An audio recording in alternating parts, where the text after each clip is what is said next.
महाराष्ट्रातील लग्न सोहळ्यात नवरीचा पारंपरिक लूक खूपच खास आणि आकर्षक असतो. विशेषतः नऊवारी साडीचा नवरी लूक हा महाराष्ट्राच्या संस्कृतीची ओळख मानला जातो. ही साडी साधारणपणे 9 गजांची असते आणि ती वेगळ्या पद्धतीने नेसली जाते. त्यामुळे नवरीला एकदम रॉयल आणि पारंपरिक लूक मिळतो. नवरीच्या लूकमध्ये हिरवी, पिवळी किंवा लाल रंगाची नऊवारी साडी जास्त लोकप्रिय असते.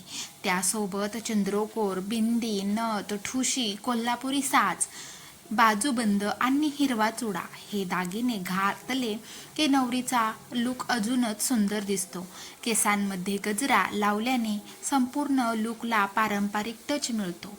नवरीच्या मेकअपमध्ये साधेपणा आणि सौंदर्य यांचा समतोल असतो. हलका मेकअप आणि काजळ आणि लाल लिपस्टिकमुळे चेहऱ्याची शोभा वाढते. तसेच मुंडावळ्या ही नवरीच्या लूकची खास ओळख आहे. आजकाल अनेक मुली आधुनिक फॅशनसोबत पारंपरिक नवरी लूक निवडत आहेत. त्यामुळे नऊवारी साडीचा हा महाराष्ट्रीयन नवरी लूक आजही ट्रेंडमध्ये आहे आणि प्रत्येक लग्नात नवरीला एक खास रॉयल ओळख देतो.